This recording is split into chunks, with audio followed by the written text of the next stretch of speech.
જય શ્રી કૃષ્ણ મિત્રો, કેમ છો? મજામાં ને? આજે આપણે બનાવશું વટાણા રીંગણા બટેટાનું શાક. રીંગણા બટેટાનું શાક બનાવવા માટે મેં એક મોટું બટાકું લીધું છે, ધોઈને ભરી લીધું છે એટલે અને એક મોટું રીંગણું લીધું છે, એ પાણીમાં રાખ્યું છે કાળું ન થાય એટલા માટે. અને અડધી વાટકી મેં વટાણા લીધા છે ફ્રેશ, અને એક ટામેટું લીધું છે, એક વાટકીને મેં ધાણા ભાજી નાના સમારેલ રાખ્યા છે, અને લસણની ચટણી લીધી છે. હવે આપણે બનાવશું વટાણા રીંગણા બટેટાનું શાક. બે કુકર લીધું છે, એક કુકરમાં મેં 2 પાવડા તેલ નાખું છું.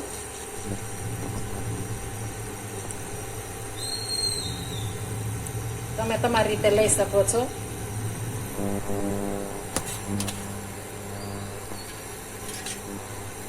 આ રીંગણા બટેકાનું શાક શિયાળામાં ખાવાની બહુ જ મજા આવે છે. આવી ગયું આપણું તેલ આવી ગયું છે, એમાં 2 દાણા રાઈના નાખીશું. ત્યાર પછી આપણે આખું જીરું નાખીશું. 1 ચપટી આપણે મેં શેકેલ મેથીનો ભૂકો કર્યો છે નાખ્યો, તેનાથી ટેસ્ટ મસ્ત આવે છે એટલે નાખું છું. હવે આપણે વટાણા નાખીશું.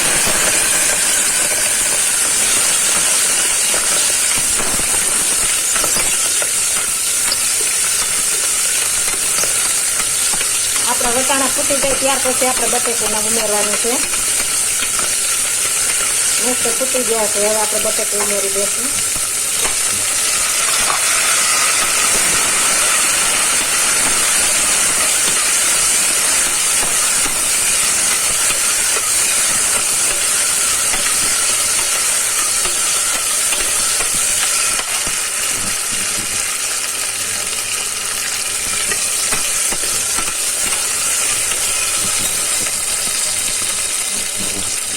આપણે રીંગણ ઉમેરી દઈશું.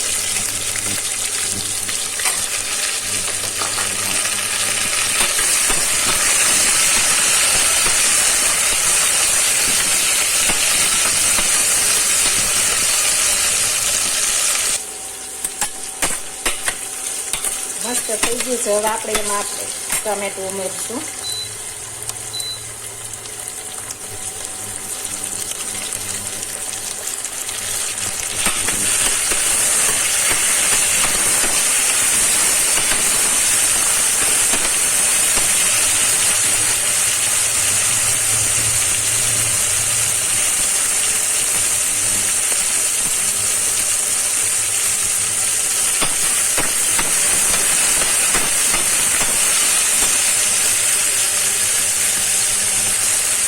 એક ચમચી આપણે હળદર ઉમેરીશું.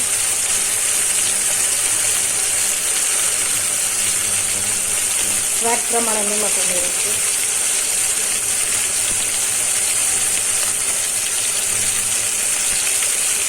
એક ચમચી લસણની ચટણી ઉમેરીશું.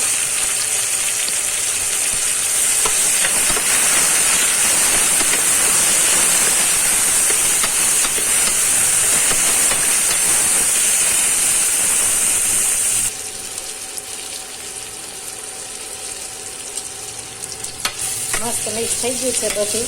હવે આપણે ધાણા જીરું ઉમેરીશું. આમાં રીંગણું હોવાથી આપણે ધાણા જીરું થોડું વધારે ઉમેરીશું.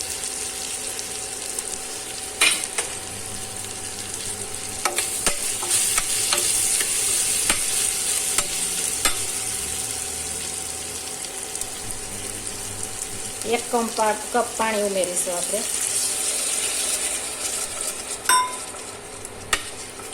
આ બાજરાના રોટલા સાથે બહુ જ મજા આવે છે આ શાક ખાવાની.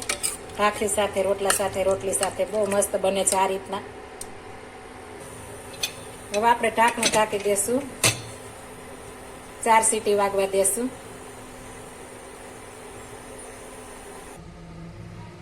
હવે આપણે શાક ખોલીને જોશું કેવું બન્યું છે એ.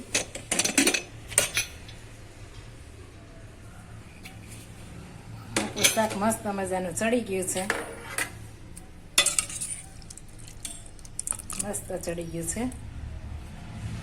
હવે તેમાં આપણે ધાણા ભાજી ઉમેરી દઈશું.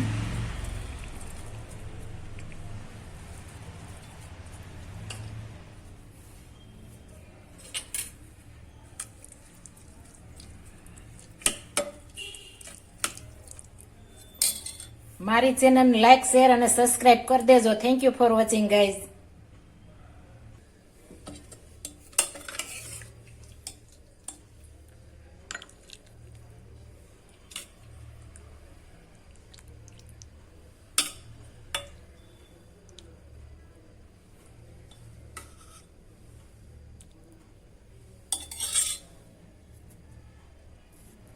આપણું શાક તૈયાર થઈ ગયું છે. હવે આપણે સર્વ કરીશું.